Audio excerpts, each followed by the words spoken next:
Saudara-saudariku terkasih, jumpa kembali dengan saya Clemens Hayon SVD dari KKI Unasangta Den Haag. Pada Minggu Paskah yang ke-6 ini, mari kita bersama merenungkan firman Tuhan yang mengingatkan kita supaya kita tidak usah cemas, tidak perlu takut dan gentar. Kita awali sajian Kofi Ruhani ini dengan doa dalam nama Bapa dan Putra dan Roh Kudus. Amin. Allah Bapa kami yang kuasa dan kekal, Engkau mau tinggal pada kami bila kami mentaati sabda-Mu. Kini bersabdalah kepada kami, bagaimana kami dapat hidup dalam damai bersama Putra-Mu, yang memperkenalkan Dikau sebagai Allah Bapa kami. Dialah Tuhan dan pengantara kami, kini dan sepanjang masa. Amin.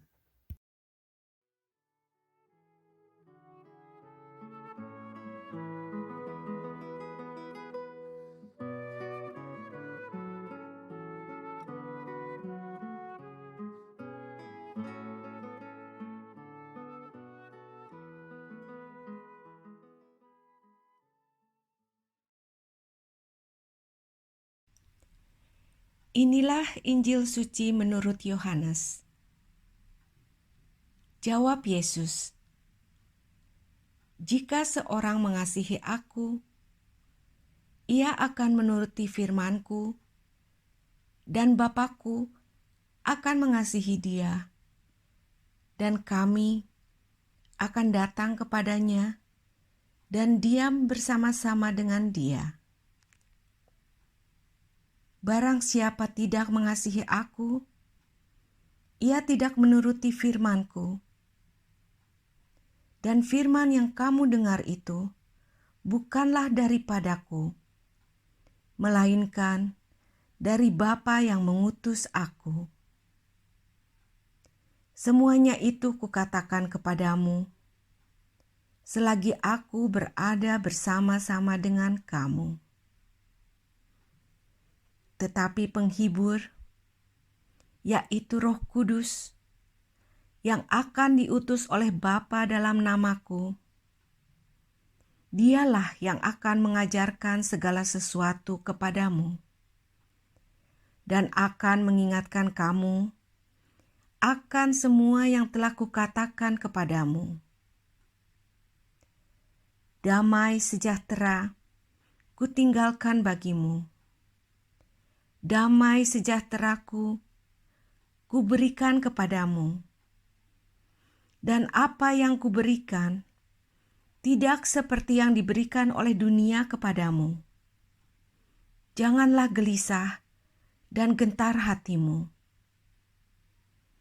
Kamu telah mendengar bahwa Aku telah berkata kepadamu, Aku pergi, tetapi Aku datang kembali kepadamu. Sekiranya kamu mengasihi Aku, kamu tentu akan bersuka cita karena Aku pergi kepada Bapa-Ku. Sebab Bapa lebih besar daripada Aku.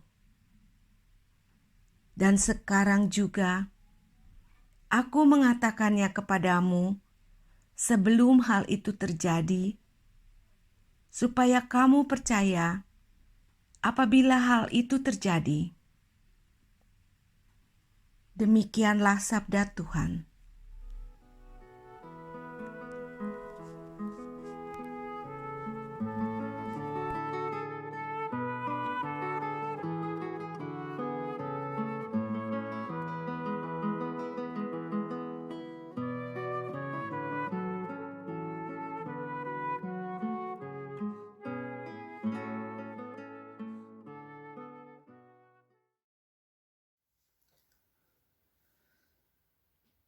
Saudari dan saudaraku terkasih, Injil yang kita dengar tadi adalah bagian dari wejangan, kata-kata perpisahan Yesus dengan murid-muridnya.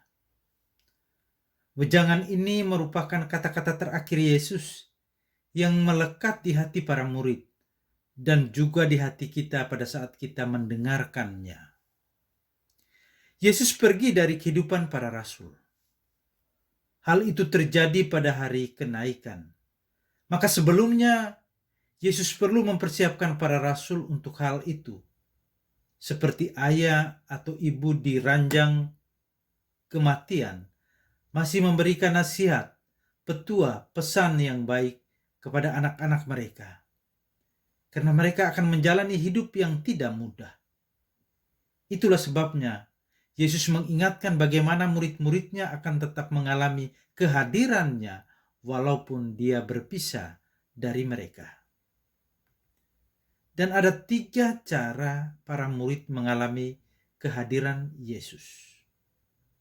Pertama, dengan jalan melaksanakan apa yang disampaikan, diajarkan, difirmankan, dikatakan, diminta Yesus, yakni saling mengasihi seperti Yesus mengasihi mereka.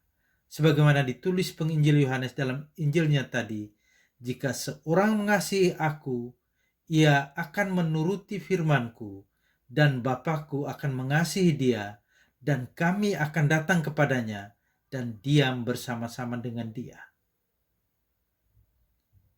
Kata-kata ini disampaikan Yesus.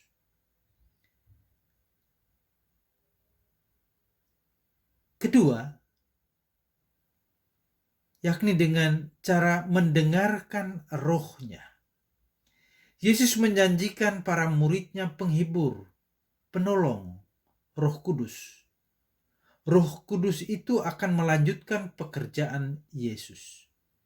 Dia akan membuat mereka mengerti semua yang telah Yesus ajarkan kepada mereka. Roh Kudus itu adalah semangat, wawasan, antusiasme, spirit. Roh Kudus itu tetap kita butuhkan karena Dia yang memberikan semangat, antusiasme. Dalam minggu-minggu sebelum Pentakosta ini, kita sering mendoakan, datanglah Roh Kudus. Cara terakhir, yang ketiga, yakni hidup dalam suasana damai dan tenang, tidak bermusuhan. Yesus telah memberi mereka damai, shalom sejati, yakni hidup yang harmoni dengan Tuhan dan sesama. Para rasul tentu tidak tenang, sering bingung, hati mereka hancur karena peristiwa kematian Yesus Sang Guru. Tidak ada damai di hati mereka. Maka Yesus memberi mereka kedamaian, ketenangan di hati, dan peneguhan. Janganlah gelisah dan gentar hatimu. Saudara-saudariku, sebagai pengikut Yesus, sebagai orang Kristen, apakah kita tetap mengalami kehadiran Yesus dalam kehidupan kita, dalam keluarga kita, dalam KKI, dalam masyarakat kita, di tengah-tengah orang-orang yang kita temui setiap hari?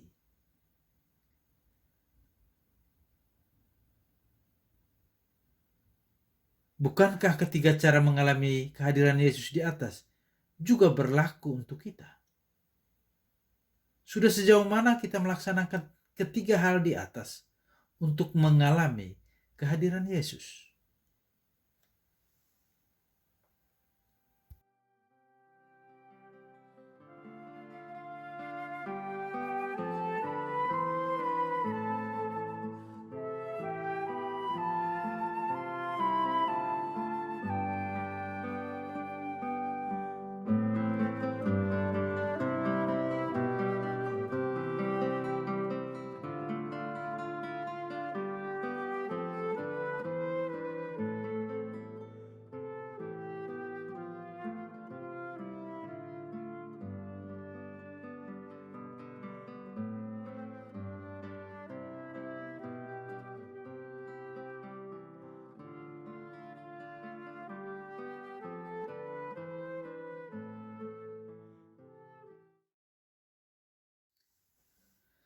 Saudara-saudariku, mari kita mohon berkat Tuhan.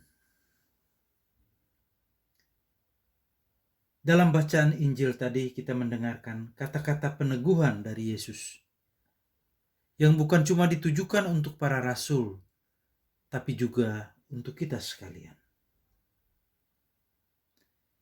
Janganlah gelisah dan gentar hatimu. Jangan pupus harapanmu. Allah senantiasa setia pada janjinya. Dia tidak pernah mengingkari apa yang telah Dia janjikan. Kepada kita diberikan, dikaruniakan Roh Kudus untuk membantu, meneguhkan, memampukan, memberanikan kita dalam bersaksi. Untuk itu, hendaknya kita tetap teguh, tetap berpegang teguh pada janjinya, dan tetap kuat dalam iman, karena Dia senantiasa ada bersama, membimbing, menuntun dan memberkati kita dalam nama Bapa dan Putra dan Roh Kudus. Amin.